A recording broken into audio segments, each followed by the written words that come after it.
You're now listening to the Boys in the Booth podcast with your hosts, Harper Cody, Chad Melbourne, and Casey Abrams. New episodes every Monday on Spotify and Apple Podcasts.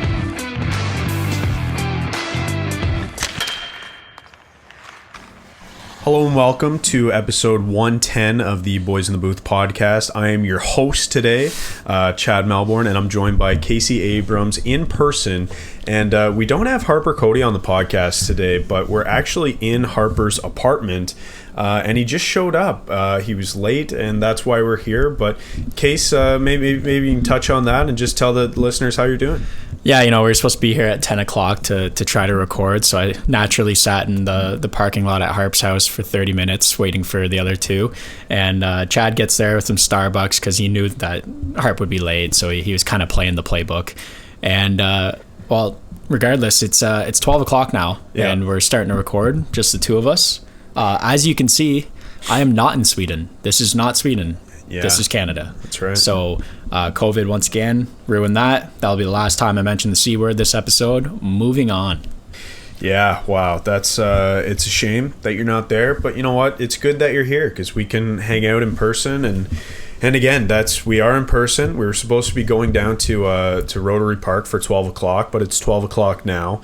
Because of the whole fiasco that happened this morning. But we're ready to get into it. And what we're going to do for this World Juniors episode is sort of just go through each team, and we're each going to pick one guy, do a rapid fire round. We should have like a timer, a clock for ourselves, a minute per guy or whatever. We just minute poker. Yeah, we just want to get through, a couple guys for each team that you should keep your eye on. You should watch whether they're going to be the best player on the team, contribute offensively, be an interesting player to watch. Maybe they're in an upcoming draft. Maybe they're a goaltender who's looking to bounce back or improve their time last year, or maybe they just have an interesting name and we thought we should point it out. So all of those together. That last one sounded very specific. It might have been specific. So all of those together, that's what we're going to do. Going to pick some players that you should be watching at the tournament, and of course we're going to start with Team Canada. So Case, who are you going to watch at the tournament for Team Canada? Yeah, I kind of already mentioned him last episode, but I'm going to take Mace Mctavish.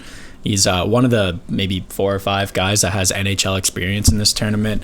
3rd overall pick last year, put up 5 goals, 6 assists in 7 games and as the captain of the U18 team. This guy's played above his age class at every single level throughout his career, so I'm expecting him to come up big in this tournament. I usually pick a 19-year-old or a returning player for Canada because those are the guys that step up, but I still expect Mason McTavish to step up for Canada. One thing I love to point out about this guy, everywhere he's played, he's had more goals than assists.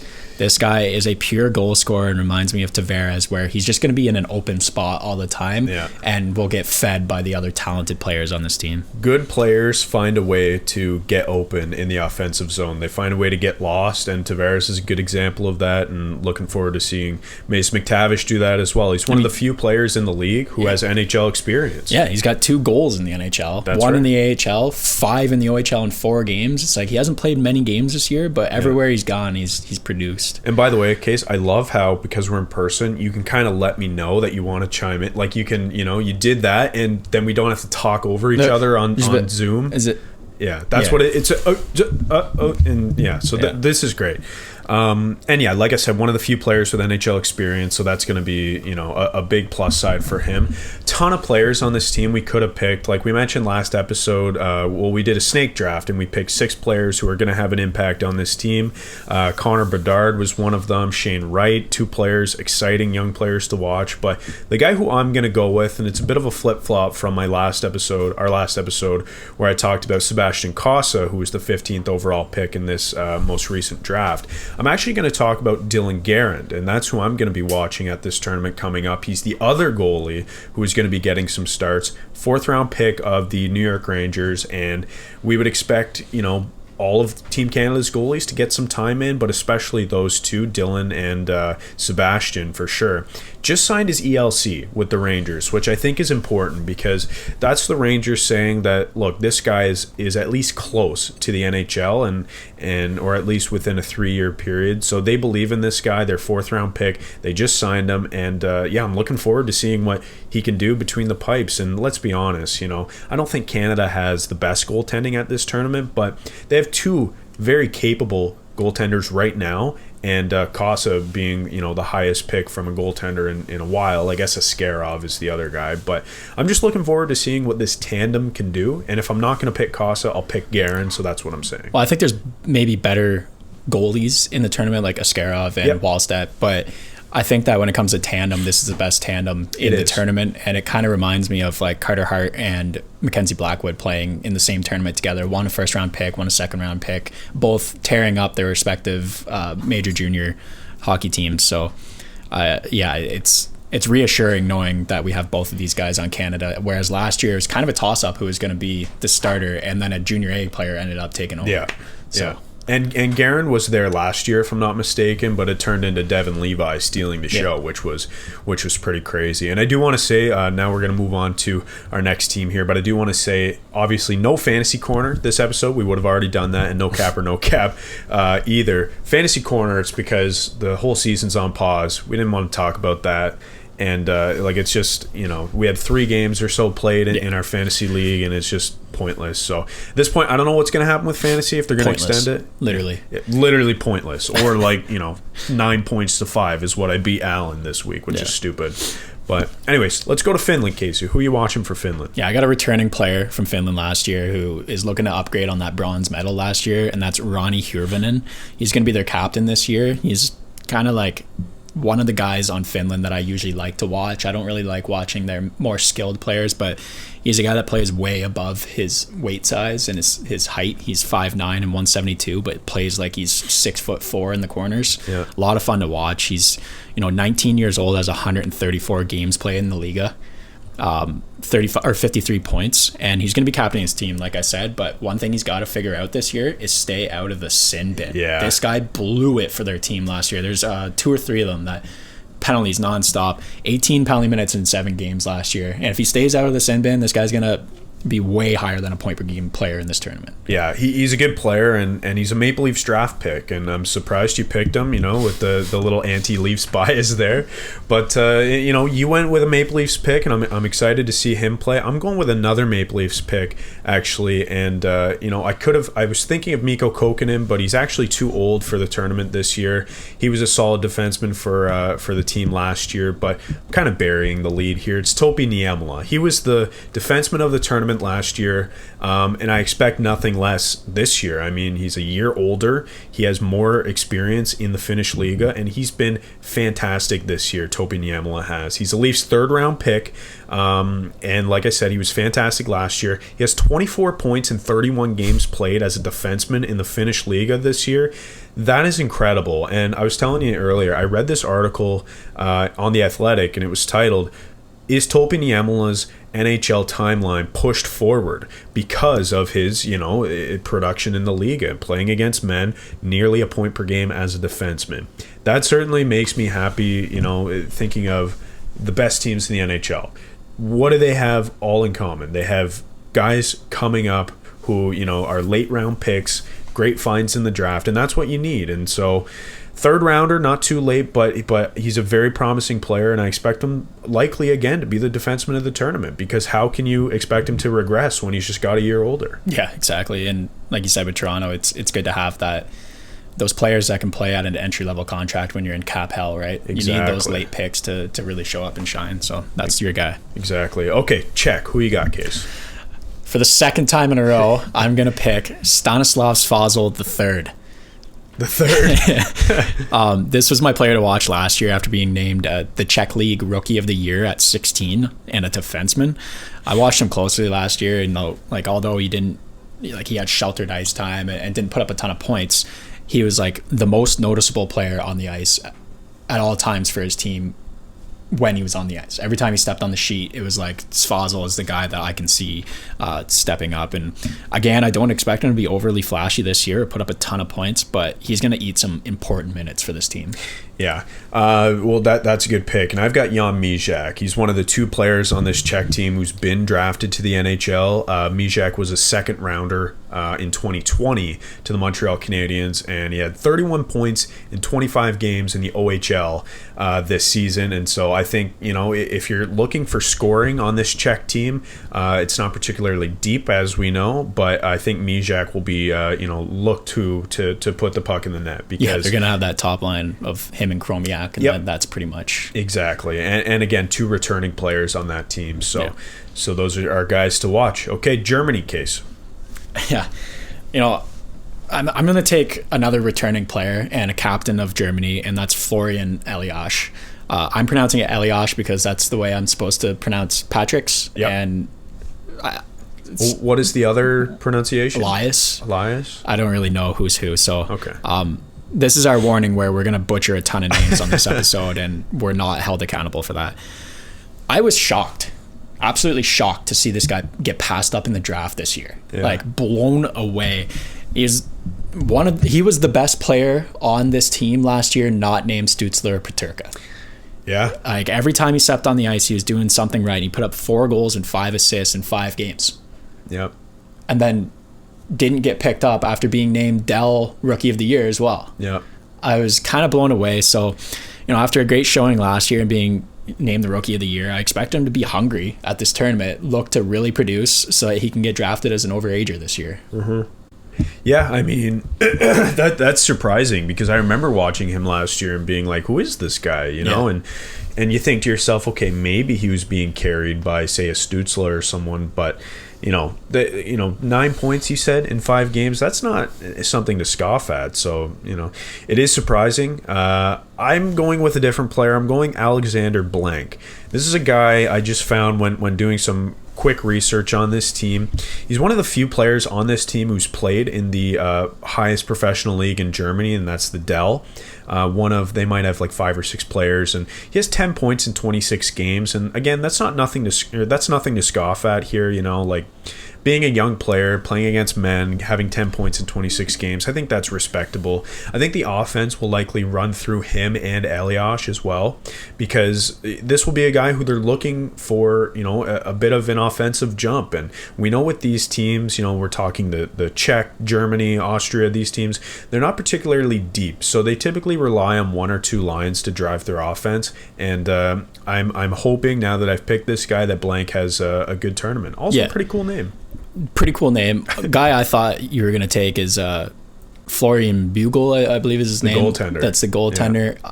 He, like, the only reason why Eliash was not a top 3 player on this team was because he stole it right out from under him, stood on his head a couple games, and kind of got them to the quarterfinals.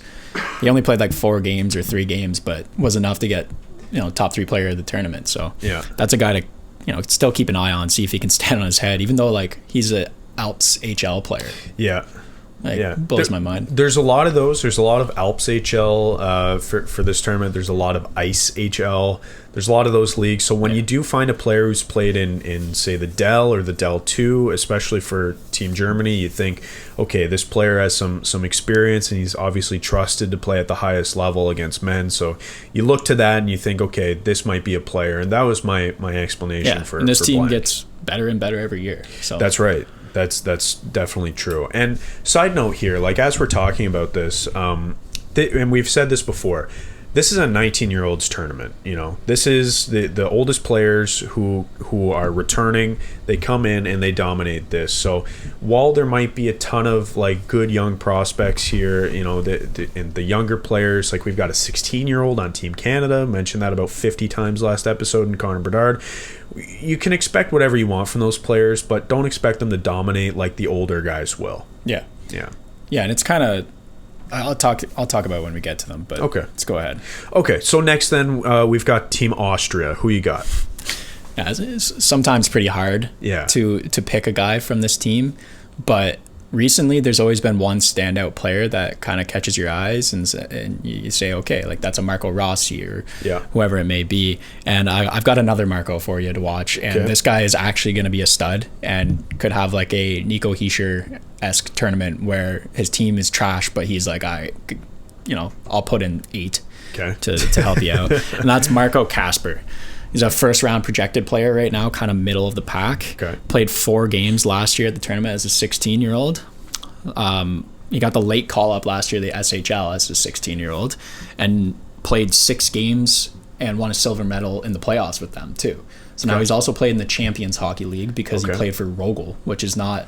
that's nothing to shrug off. That's one of the best teams in Europe, and this guy's 17, 16 playing for them. So he's got a lot of important games under his belt, and now this year he's played 24 games in the SHL. Only has 6 points, but again, he's 17 years old and playing on one of the best teams in Europe. That's impressive. Like, just to make a team that young, and, like, if you're not familiar with a lot of other leagues overseas, like, just to make a team like in the SHL or even in the Dell or the top, in the Finnish Liga, just to make a team as a young player is super impressive, especially say the KHL, which we'll talk about later when we talk about some Russian players. But just to make one of these teams as a younger player and to do something to produce and be valuable at all is impressive. So that's definitely a good pick. From Austria, this is kind of, Austria is a tough one. There aren't a ton of, projected first-round picks, and, you kind of snagged the one I was thinking of there. But I picked a guy with a great name, and I just had to mention him. I picked Oscar Meyer. The hot dog guy is what we'll call him. We'll call him Mr. Hot Dog. Maybe we'll call him Phil Kessel as a nickname. But Oscar Meyer is actually his name. And he's playing in Austria's top league right now, for whatever it's worth. Like you said, there's a ton of guys in the Alps HL right now, a ton of guys in the Ice HL, which are lower leagues. But to find a guy playing in Austria's highest league, it is pretty, indicative of maybe he might be one of the better players. He also was a point per game in the Alps HL as well when he did play there. So I think, they could be looking at this guy for a bit of an offensive jump, but I'd be lying if I said I picked him for any other reason than his hot dog name, which I think is cool. All right. Okay. Fair enough. Okay. We might be able to spend a little bit more time on this one. USA. This is going to be a deep team with a ton of great players.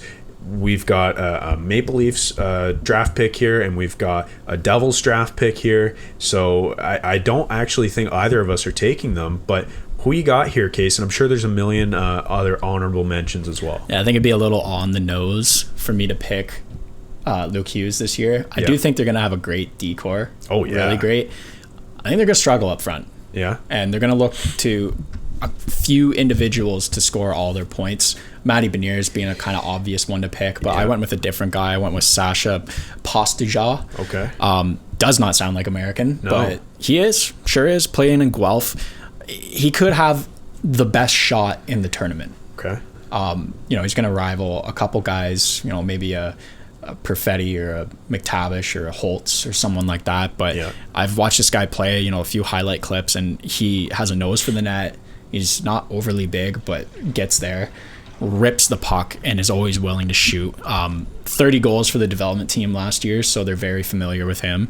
20 goals in 26 games in the OHL this year. This guy can score goals, so USA is going to look for him to be the trigger man on the power play, and I'm going to be keeping an eye on him for sure. Yeah, for sure. And I'm picking another guy from the U.S. development program. I mean, that's pretty much a given at this point. That program is amazing for producing talented players. And I'm picking Logan Cooley. So he's projected to fall in the top 10 this year in the 2022 entry draft.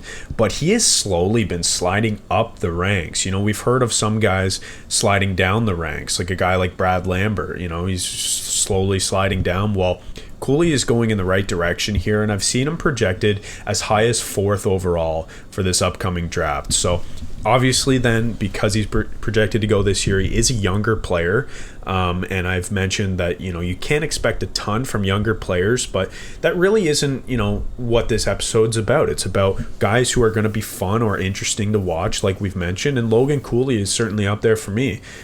He's about a point per game in the U.S. development program, over a point per game over the last 2 years, which is, as a younger player, that's what you love to see. and I'm looking for him to make an impact in a scoring role because, like you said, Case, I think they're going to need it. Yeah, for sure. One honorable mention to point out here, I think Jake Sanderson's going to put like 28 minutes a game on the board. So that's going to be a guy to watch as well. But it's funny, we both wanted to pick the guys who are going to score, and it's like I don't think there's too many on this team. Yeah, and I should mention too, you mentioned the New Jersey draft pick. I should mention the Maple Leafs one too, and that's Matthew Nyes. Matthew Nyes, I don't think is, you can't expect too much from him at this tournament. I think he was playing in the USHL last season, about a point per game. But again, this team isn't extremely talented up front. I think Matthew Nyes, it'll be fun to watch him as a Maple Leafs fan. But if you're a Maple Leafs fan, you should be watching the two guys that we mentioned for Finland, Ronnie Herbanen and Topi Yamala. Those are the two guys that you should absolutely be watching 100%, because there's no Rodion Amirov this year at the tournament. He's too old to play for Russia. So Maple Leafs fans, that's who you should be watching. Anything else on USA? No. Okay, Russia. Who are you going to be watching from this tournament for Team Russia? Mccall Madeleine. Yep. I am not picking him just because he's a Devils player or prospect, and I'm not picking him just because his name is so fun to say. Mccall Madeleine. Yep. I'm expecting this 100-game veteran of the KHL who is breaking records as the U19 defensive point leader, U18 defensive point leader in the KHL all-time history. I'm expecting him to get a major increase in ice time on this team this year. Is his second time around. Last year was kind of like a bleh year for him in the tournament. He didn't have a ton of ice time, didn't put up a ton of points, but I kind of expect this guy to be utilized in every single situation and be another 25-minute player. He's going to be crucial for this team, I think, and it'll be fun for him to not have to play against Russian KHL players. Yeah, no kidding. He can get a little loose and dish the puck around a little more without having to be so responsible all the time. Yeah, and also too, not having to play against grown men. Yeah. So I think this is a fantastic opportunity for him, Mccall Madeleine. And I think he's going to play a very similar role to, as you mentioned, Jake Sanderson will with Team USA. I think he's going to log a ton of minutes because it just makes sense, the guy was drafted, 23rd overall, or was he 17th? I know the Devils had 20th. 3 picks. 17th. Yeah, I know they had 3 picks in that. Or no, it was 18 was Dawson Mercer and 20 was Shakir. Right. Oh, right, because they had 2 there. Yeah. Yeah, so anyway, I know he was picked high, and there's a lot of, pressure probably going into this tournament, and I feel like he's going to have a fantastic opportunity. I'm going to say not expecting a ton of points again this year because of kind of the phenomena of Thomas Chabot, where in Ottawa he's playing so many minutes that he's kind of spent out there. And he's got no energy to make a sweet rush down the ice and score some goals. So, I expect the points for Shakir to come on the power play. Yep. That's pretty much it. Yeah, for sure. Looking at Team Russia here, I've got none other than Matvei Michkov. I just love looking at these younger players and seeing what they're going to be able to do because, again, as we've mentioned, it's tough to put expectations on a younger player because it's impossible for them to live up to it. This guy is projected to go first overall in the 2023 NHL draft. He what can you say about this guy? He's played in the KHL this season. He had 3 points in his first 2 games. His production tapered off, of course, because in the KHL they don't play younger guys unless they're phenomenal, and we never even see that. The fact that he made a KHL team is ridiculous, but right now, we had 5 points in 13 KHL games, but that's just the tip of the iceberg for this guy. He has dominated at every single level that he's played, set records in the MHL, which is the Russian junior league, and is just dominating amongst his peers, and it's not even close. This guy will likely go first overall in 2023 in the NHL entry draft, and he's already made his mark. In the pre-tournament game against Canada, he had 2 goals, and also Bedard, the other young player here, he had a goal against Russia. So these young players are getting better and better, and they're more talented, and they're built more like real humans. And the fact that Michkov has some experience against men as well, I think if there's anybody this young who's going to be able to make an impact, aside from maybe Bedard, it's going to be Michkov. And if you're not paying attention to Matvei Michkov in this tournament, what are you doing? This guy is going to be electric. Yeah, I think anyone with their teams at the bottom of the pack in the NHL are going to be watching him like a hawk. Yeah, that's for sure. Yeah. 100%. Okay, 3 more teams now. We've got Sweden, Slovakia, and Switzerland. Let's start with Switzerland, and we'll end on Sweden because that's a fun one. So, throwing a curveball. Yeah, let's start with Switzerland. Case, who are you going to be watching in this tournament from the Swiss? This is the second time that I am going to be picking a player that I had as the player to watch last year, and that's Lorenzo Canonica. Draft eligible this year, returning player, like I mentioned. His tournament was cut short with an injury last year. He was, I forget what happened to him. It was like in the corner or whatever. And even though he only played 4 games, he was their most noticeable player every single time. It's something I keep harping on, but it's like you don't necessarily need to look at the points in this tournament. Yeah. You need to look at who is making the biggest impact every single time they're on the ice, and that's this guy. He's a point per game in the queue. I know that's not incredible by any means. I was. But yeah, exactly. Like a 17-year-old though, being a point per game in the queue does mean something, and I think that he is their guy to score this year. There's going to be 2 of them. I'm sure you're taking the other one. Yeah. And Lorenzo Canonica, keep an eye out for this guy.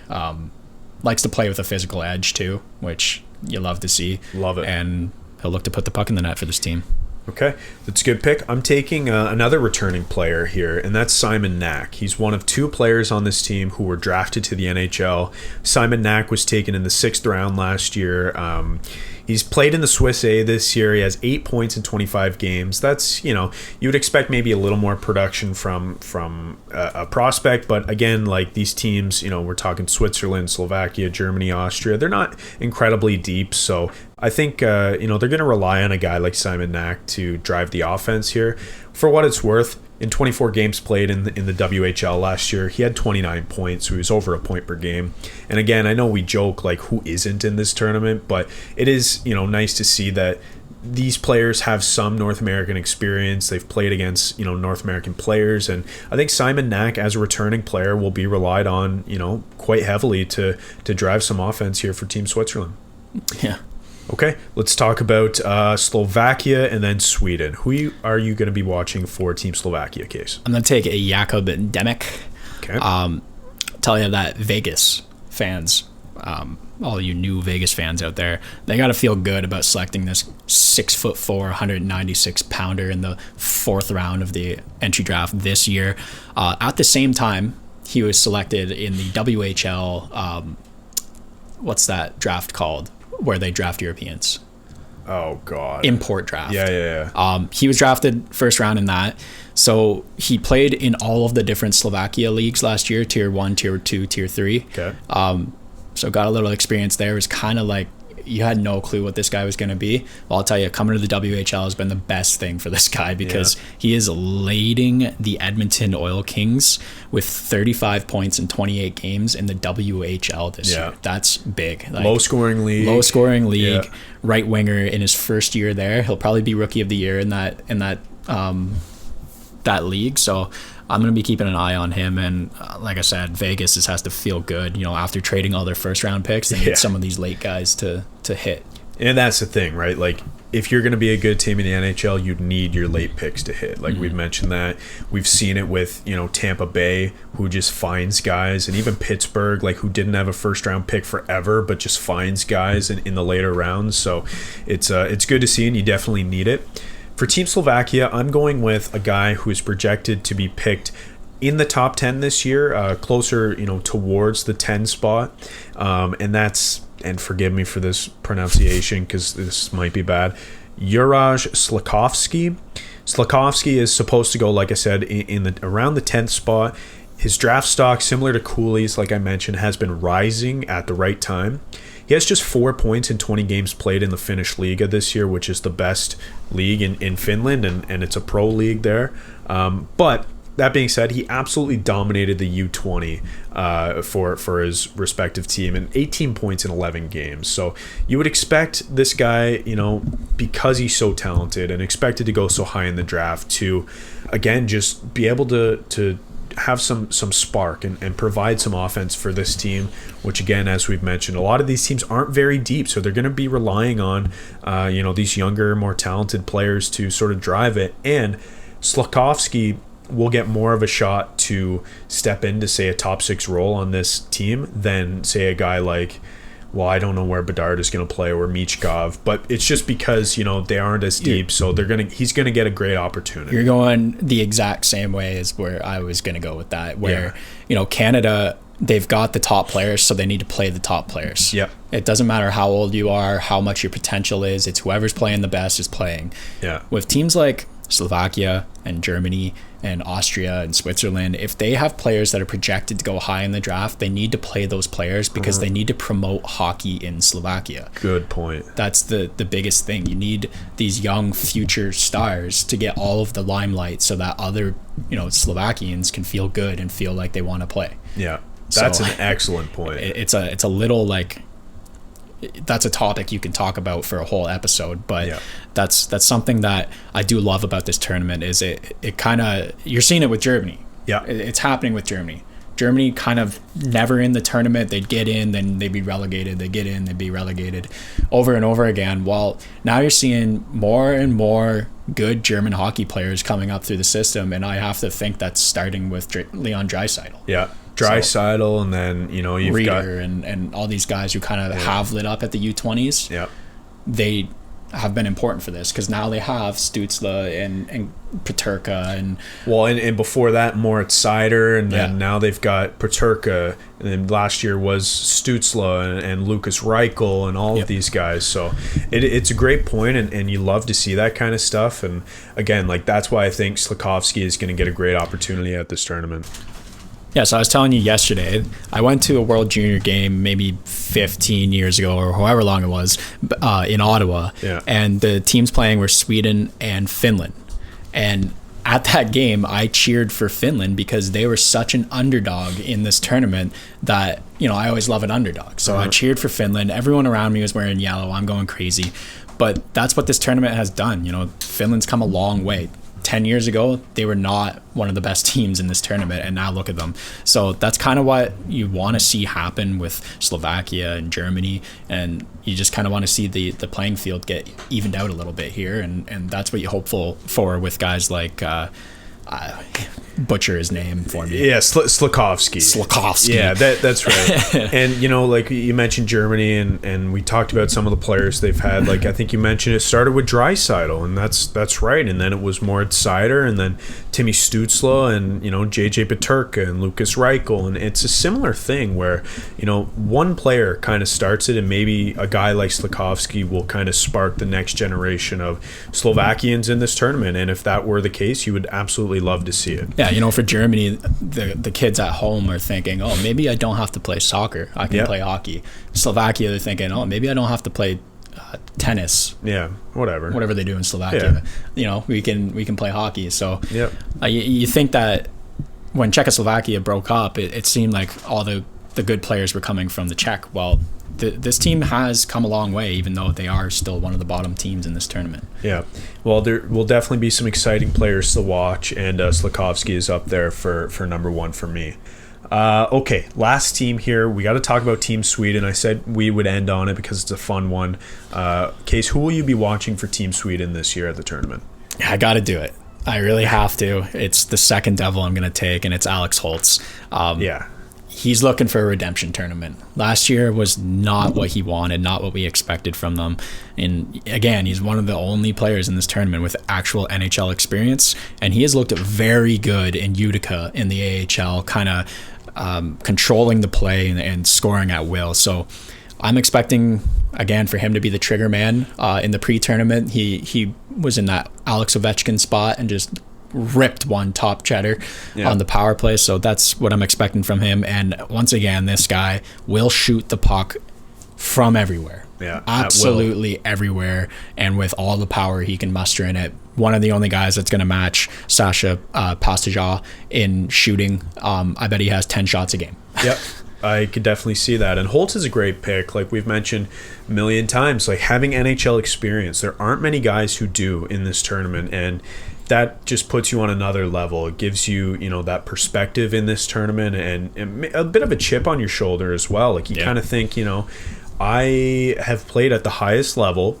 Why can't I dominate these players? There's no reason here. So I can definitely see Holtz having an extremely great bounce back tournament, and I hope he fills the net. The guy that I'm picking, again, we talked about him last year. It's kind of been a theme as well, like some of the returning players that we've talked about. So maybe it'll be like a guy like Slakovsky next year, again, who we talk about. But I'm picking Jesper Wallstedt. Wallstedt obviously is the highly touted goaltender. He was picked 20th overall in the most recent draft to the Minnesota Wild. However, he was passed up on by, obviously 19 other teams, but he was passed up on for Sebastian Cossa, who went 15th overall and was drafted before him. And Cossa was kind of, he kind of snuck his way up there because Wallstedt was the guy who was talked about for years, playing at the World Juniors last year, looked incredible. And now he's on a revenge tour this season, and I really think that he's going to be the reason why Sweden is incredibly good this year, or they at least should be with his goaltending. In the SHL this year, he has stupid numbers. He has a 182 goals against, and mind you, this is a young player playing against men as a goaltender who typically develop later than forwards do. So he has a 182 goals against average and a 923 save. And like this guy is straight up on a revenge tour. He wants to prove to the world on the world's biggest stage for players his age that he's better than Sebastian Cossa. And he's looking at these other teams who passed on him and he's going to say, you know what? At one point, I was projected to go top 5 in this NHL draft. He slipped to 20th. I can just see Wallstedt putting up ridiculous numbers in this tournament. And honestly, like that would be great for Sweden. It'd be great for the game. It'd be great for everything to see that. So I'm looking forward to watching him play. I think one thing that may have hurt his draft stock was the fact that he ended up taking a back seat to Anafelt last year in this tournament. We mentioned that. And like I think, again, that's another reason for him to step up at big time this year and show, like, I should have been the guy. Yeah. I am the guy. Yeah. So I got one more player I want to talk about in Sweden because I honestly think Sweden's going to be the second best team in this tournament. Yeah. And that's Fabian Lysell. I actually full on think that he will be the player of the tournament. I watched this guy a lot in the preseason, and I've seen clips from him in Europe, and he's incredible. Yeah. Great at every aspect of the game, and I expect him to just be doing circles around the offensive zone, just waiting for something to open up, and he'll dish the puck to Holtz or he'll score himself. Yeah. Well, that's a guy, I remember when we were talking about the draft, that was a guy I loved for the top 10 for the draft because he might be the most talented player from last year's draft, but he slipped to the Bruins. I forget exactly where they picked him, but not top 10. The criticism for Lysell was that he played a perimeter style game, but we've seen that that's really just not the case. And he's a talented guy who attacks the net and it has a great shot. And I'm looking forward to watching him at this tournament because, like I said, so many teams passed up on him, and it's going to be the same sort of thing, like, look at me. I'm the most talented player here. I mean, aside from Holtz, who has NHL experience, but one of the most talented players. And, like, look, watch what I can do because he has something to prove. Yeah, and to talk about something to prove, we'll talk about the small guy revenge tour, and that's Zion Nybeck on this team as well, that I kind of hope is just lighten the thing up because he slipped because of his size. Yeah. And that's the case for a lot of players. They slip because of their size, and then, they impress. So looking forward to this tournament. Overall, anything else to add, Case, as we wrap up here? No, let's go play some hockey. Okay, let's go down to Rotary Park, and now we've got Harper here to join us, so we're ready to go, and thank you for listening to episode 110 of the podcast. We're going to be taking a little bit of a break, I would assume, and then in the new year, we'll have some new stuff ready to go. So thanks again for listening. Enjoy the holidays. Merry Christmas. Happy New Year, and take care. This has been another episode of Boys in the Booth with Harper Cody, Chad Melbourne, and Casey Abrams. New episodes every Monday on Spotify and Apple Podcasts. Connect with the Boys in the Booth on Instagram, Facebook, and YouTube at Boys in the Booth. Visit boysinthebooth.com for show details, and don't forget, you can become a patron of the podcast for just $1 a month at www.patreon.com/boysinthebooth.